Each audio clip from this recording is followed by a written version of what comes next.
wouldn't touch that.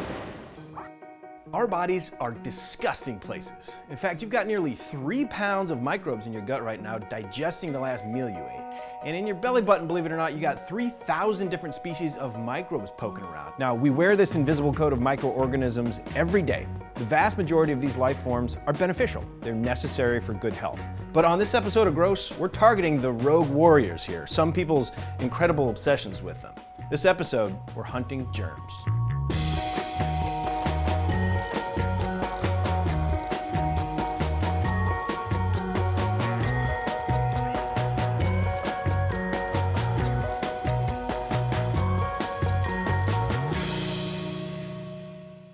You can help protect your home from household germs and destructive mildew. Shoot to kill with Glade disinfectant spray. America's favorite cleanser. Germs. Where did this sudden fear of germs come from?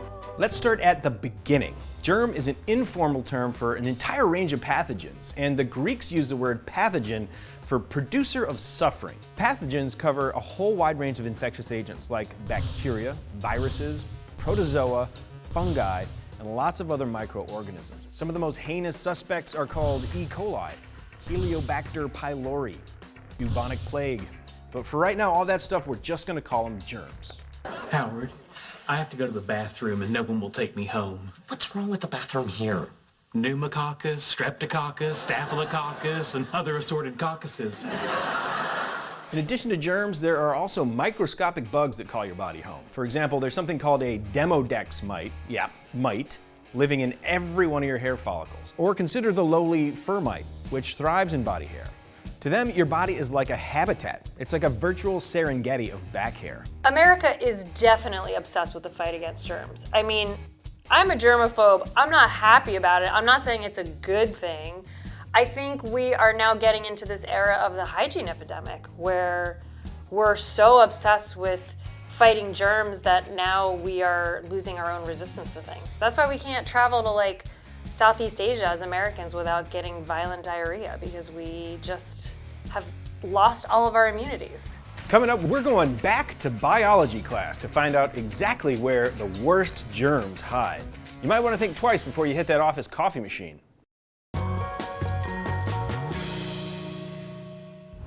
I worry about diseases, so I have trouble touching things. In public places, it's almost impossible. Germophobia is super common, so if the little buggers freak you out, just know that you're in some famous company. You might have seen Howie Mandel rocking white gloves from time to time. I have OCD, obsessive compulsive disorder, so the thought of germs triggers me. Matt Lauer, Gwyneth Paltrow, and lots of other celebrities have issues with germs. Howard Hughes, the reclusive billionaire, was a germaphobe. Hell, I haven't even touched a bathroom doorknob in 10 years, and I surf the subway like the handholds are made of barbed wire.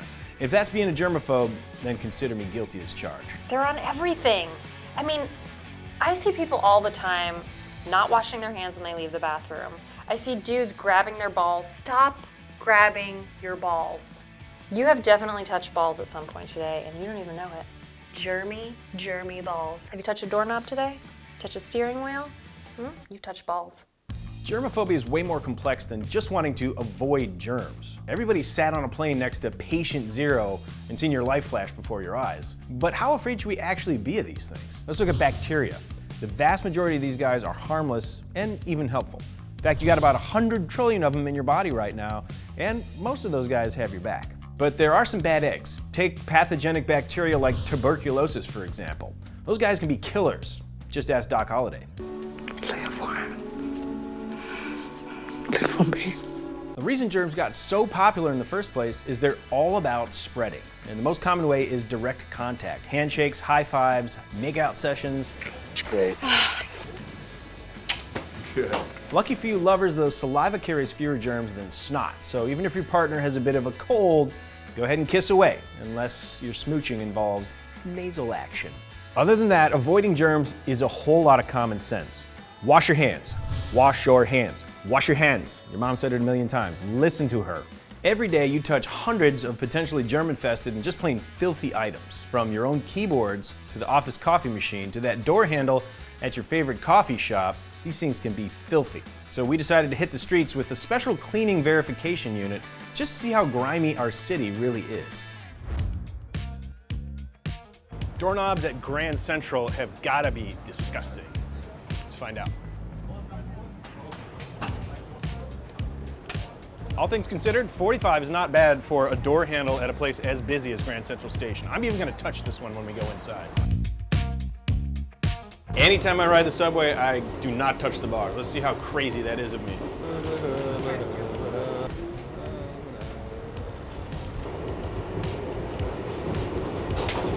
$35. Looks like this is the place to stand.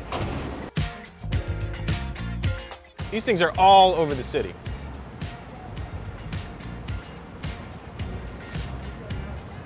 Any guesses? Only above 100, I can tell you that much. 807. This is disgusting. quite literally the dirtiest thing we've ever seen. Chances are, don't even walk near this thing. Let's see if we can get some germs with our venti latte today. 1090, that's the highest rating we've had today. Guess we're gonna get some E. coli with our venti macchiato. City bike, essential part of being in New York City, but how gross are these things? 1512. These things are consistently among the most disgusting surfaces that we've tested in all of New York City. In the interest of fairness, I gotta test my own laptop. 58. Not great, but not too bad either. I'll keep her. Coming up, we're gonna find out just how far some people go to avoid germs.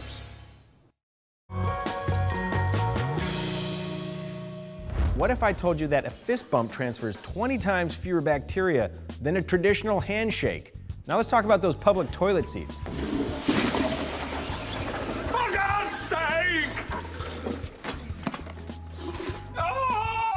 Bacteria and viruses, they actually start to die the second they lose contact with your body. They're kind of like Snapchat pics. Now, if there are bodily fluids on the seat just sitting there, and you have a giant wound on your ass, then germs might be an issue. But if you're at a public restroom with a big old cut on your butt, I say you got bigger fish to fry. You don't look so good, buddy. I totally get why you're focused on handshakes and toilet seats and patient zero next to you on the plane, but the real germ bomb you gotta worry about are the towels in your house. The thick nature of bath towels helps them trap moisture and dead skin cells. And dish towels are just as bad. In fact, one study found that 89% of dish towels contained coliform bacteria, which comes from human and animal digestive tracts. Yep, digestive tracts. Exactly the thing you want in your face after a shower. If you want a general rule, clean your dish towels between every use, and your bath towels every 3 uses. That's right, 3. In your college days, if you're like me, there's probably every 3 dozen, so hopefully you're doing a lot better than that these days. We can't talk about germs without giving some respect to everyday, hard-working, helpful bacteria, though. Right now, you got an army of bacteria in your gut helping to turn that lunchtime burrito into useful fuel for your body. There's lots of reasons not to freak out about germs. For example, good germs can be used to make vaccines, and the bacteria living on your skin can actually help fight off infections. And then there's the bad guys. The FDA recently pulled a lot of the antibacterial soaps from the shelves because they could help germs evolve into superbugs. So cleansers are designed to remove bad bacteria and oil from the skin. We go overboard and we over-cleanse, and we strip the skin of not only the bacteria, but good bacteria, good oils, and leave it a deserted wasteland which allow for other bacteria to grow. Scaremongering when it comes to germs can be effective when your job is to move product, but read the fine print. Kills 99% of bacteria, that might mean it kills 99% of one particular type of bacteria, leaving the remainder to survive and conquer. The bottom line on hand sanitizers is use them in moderation.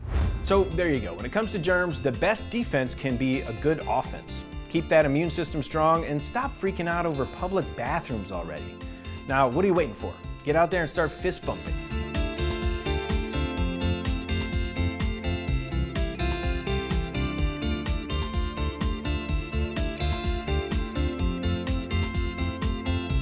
Not too bad. My phone is the queen.